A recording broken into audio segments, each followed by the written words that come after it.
มีช่วงนั้นนี่ก็จะเป็นย่ำกลางในนะครับเนาะจะเป็นกลางใน5 โมงไปนะครับค้างเต้ก็ดีออกข้าวตั้งกันเลยมากกว่าเต้ก็ซ่องกันนะครับนะนี่ฮะ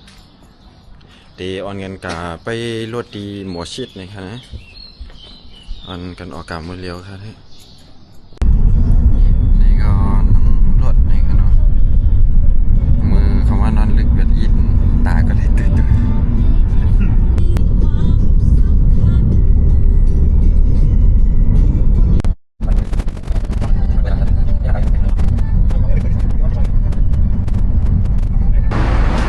และมือเลี้ยวเขาก็มาถึงดีหมอชิดแล้วนะครับนะต้องได้ก็ครับมาถึงดีหมอชิดแล้วนะครับตึกเดก็ซื้อตูนรถนี่ครับไปกับตรงนั้นแต่ด้านในวันเดียววันไทยได้หมดเขามากกว่าดีทำกับด้านใน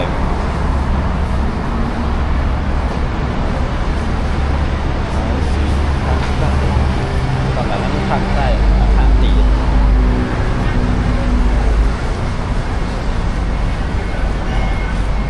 เข้ามาตรงนี้เป็นเด็กวันเข้าแล้วถ้าเด็กกับฮาร์ดรวดนี่ครับมันเด็กเป็นพวกเขากับภาคใต้เนี่ยเขาเด็กอะไรกับอาคารสีนะครับแล้วเด็กเป็นสี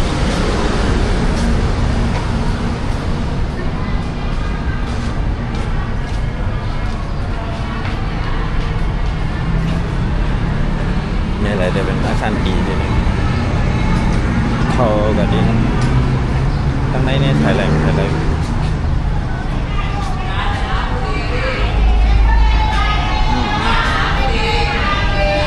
ที่ครับเขาทำในรถไปลาดบุรีไปขอบคุณ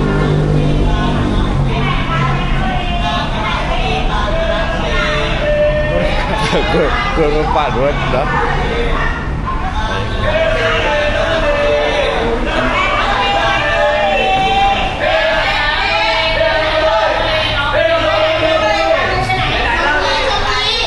ไปลาดบุรีครับกี่คนกาญจนบุรีเรากี่คน2 คนล่าเลยนครผมนี่เลยไปขึ้นรถช่อง141พี่141ด้านหลังอันนี้ไปขึ้นรถตรงไหนครับพี่141จ่ายตังค์ก่อนเดี๋ยวตั้งคนละ120 บาทคนละ120ไม่มีเงินสดนะจ๊ะสแกนจ่ายเงินสดไม่มีเหรอไม่มีครับพี่สแกนกลัวไม่เข้าไงเข้ายังไงวันนั้นพวกเงินสดนะแล้วนี่ก็มาเลี้ยวเข้าคาเลยรวดเอาขนาดไปปอนร้านซื้อคำไปไรว่างเพียนทางไว้ขนาดแล้วรวดก็ออก6:40ในหอเขาว่าเนี่ยมันนั่งไปไว้ก่อนคนเดนำหาคนเดมือเลี้ยวในรวดในดึงมีหมอก4-5 ก้อนนี่แต่ได้ก้อนให้ตั้งบนตรงนู้น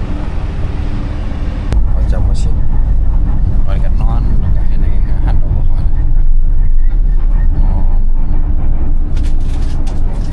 นอน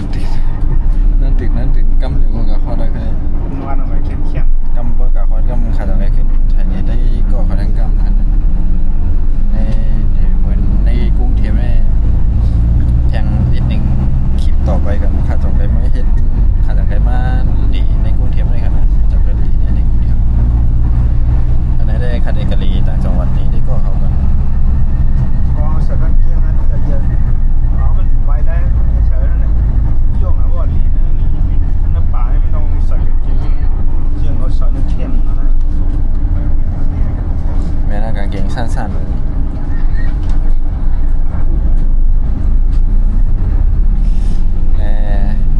เขาก็ออกจากหมดสิ้นมานี่ครับนะติดแต่นากับทั้งลาดบุรีนี่ก็มาเขาก็มาหลีกินข้าวตีลาดบุรีเขาว่านะเขาว่าก็เดิมบนในเขานะกินข้าวกันเขาจงได้ลุยกันต่อใช่ไหมใครได้หาสุกน้าคือกูฮะว่าใส่น้ำไปที่ไทยมันหวานเนี่ยครับผมทำเป็นนั่นเนี่ย ใส่มันได้หรอพี่เจมฮัลโหลวันไปเจ๊ครับ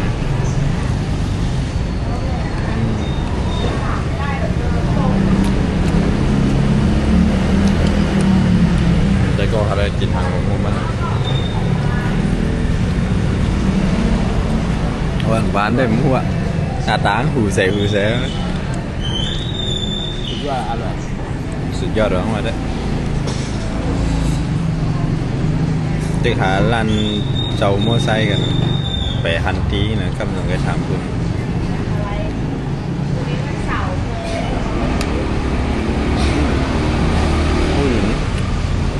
ตึกอยู่จะอะไรกินคำใหญ่ๆที่แล้วมือเร็วข้าก็มาถึงที่เป็นเจ้ารถนะครับเนาะนะครับนะก็จะเป็นที่ไหนครับ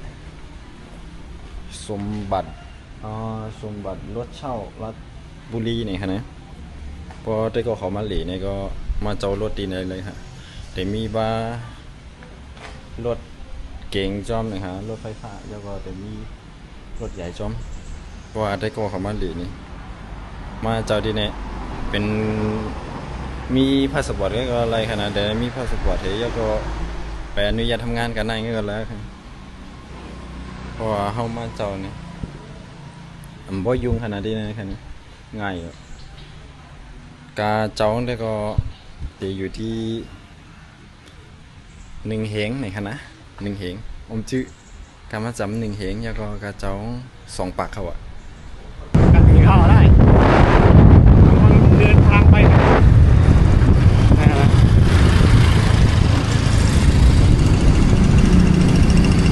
รถก่อนลอยคนขับรถห้องไหนพวกแข่งกันก็ปกครองโดยอีขับรถโดนเลยอ่ะลาวโดนเลยอีเนี่ย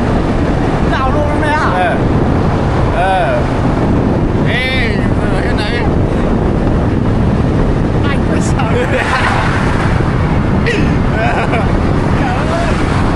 แล้วก็เป็นรถเดียวเจ้าบ้านเมืองไกลเด็กกันเนาะเขาขี่กันน้อยๆเด็กค่ะฮัลโหลไว้เกี่ยวไปจากกันได้ธรรมชาติก็อ้างรีไปเจ้าฮะเข้ากันได้ยุ่งกว่าเขียนเลยค่ะอะไรกันนะไอ้เรื่องราวมันเรื่องตายเลยทำจนดีว่าเอามาซื้อของก่อนนะไอ้เดี๋ยวจะจำไรก่อนก่อนนะเพราะมันจำไรให้มาซื้อของก็เหลียวน้องๆแล้วนะนี่ก็จะเป็นที่เขามาเวซื้ออันนี้ค่ะนะที่เขามาเวซื้อของค่ะนะมาเวซื้อของบุตร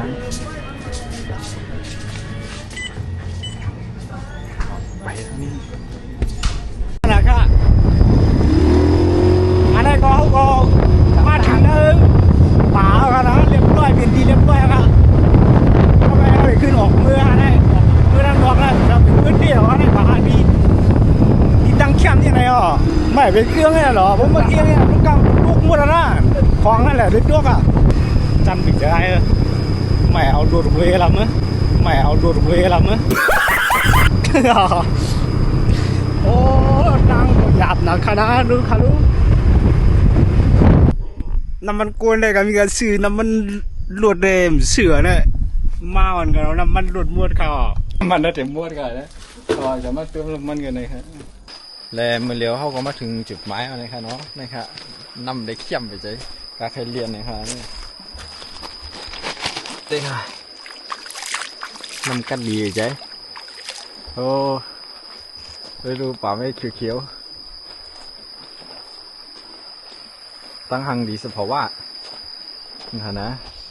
ดีนะไปกว่าไอ้8 ถุงก็เหลือเดี๋ยวนะนี่ขิวจ้ากันก็หรือใจกันเจ้าของก็เป็นนะไอ้ที่นั่งขิวจ้าตีอะไรเกี่ยวอะไรดิเหี้ย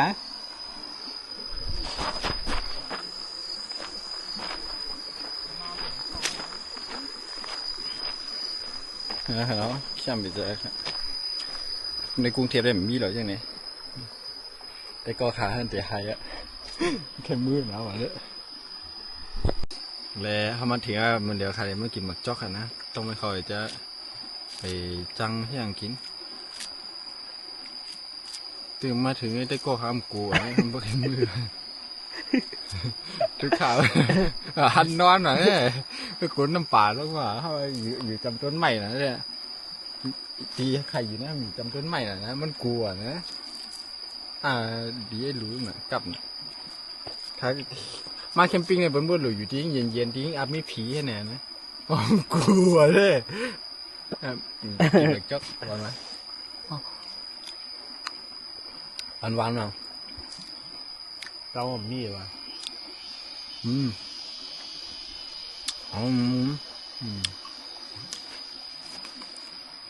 แต่วันนั้นเสียงหมักเหลือเนี่ยได้ก็ปูปากเลยประกาศคำว่าแท้ผ่านโอเคไปเจ๊ก่อนนะจำเขาเหรอราคาได้ดับเตียนจีนในเต้ก็ฮากูเนาะไอ้ครับไอ้นี่ครับคนคำว่าหายเข้ามาในป่าในห้วยในมันเหลียวในเดี๋ยวมันถึงมึงมาแล้วครับอันที่เขามาเศร้าอยู่มันเหลียวในมันเป็นแดนดินไทยกับมึงมาแล้วครับเนี่ยโอ้ไก่ว่าไก่ขนาดกูเป็นห้วยเป็นรอยอะไรเนี่ยมันนอนเลยเขาเนี่ยนี่มันเตยเลยเขาอ่ะคำอะไรมือแล้วครับคำอะไรมีนำเลยนำได้เข้มเลยเหรอแต่มีกู้นี่ก็มี2 ก้อแล้วอ่ะแต่ก็ใส่เป็นกางเต้นให้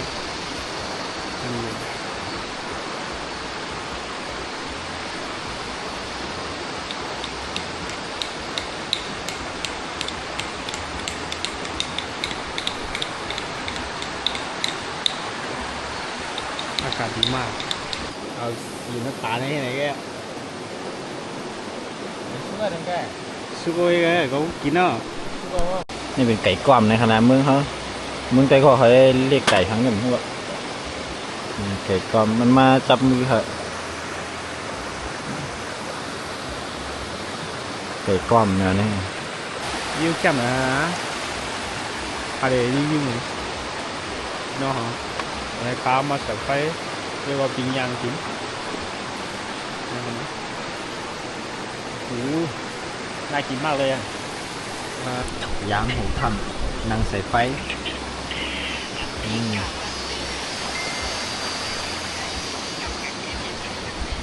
กูได้นอนกันหมดอะ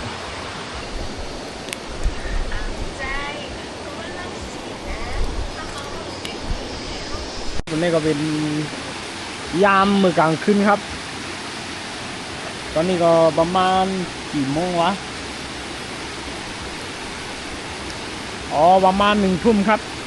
ตอนนี้1 ทุ่มแล้วเนี่ยบรรยากาศดีมากครับเดี๋ยวบรรยากาศดีมากครับผมอากาศเย็นๆชิวๆเนี่ยสะพายแล้วก็วอร์มกันแบบเนี้ยเย็นดีมากเลย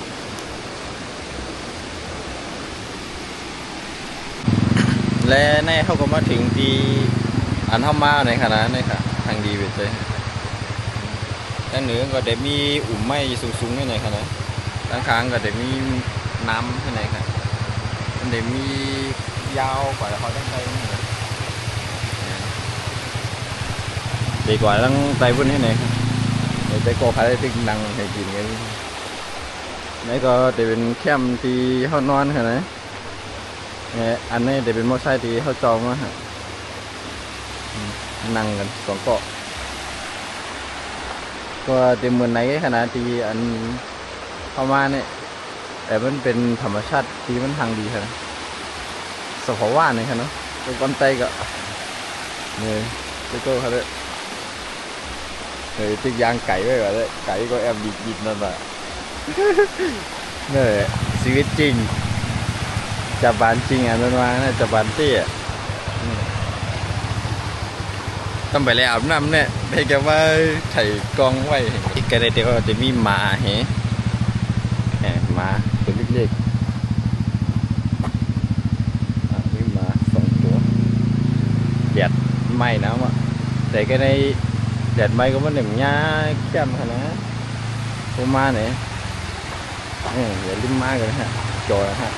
น้องเจน้ำน้องวันน้ำกันดี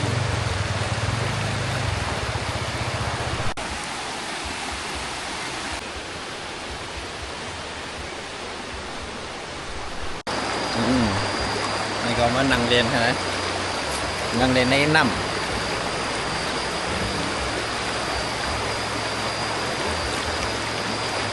ก็ที่เมืองเจียงเมืองเฮาเนี่ยจะมีเมน้ำนั่งในน้ำเนี่ยกันรีvề chéo ạ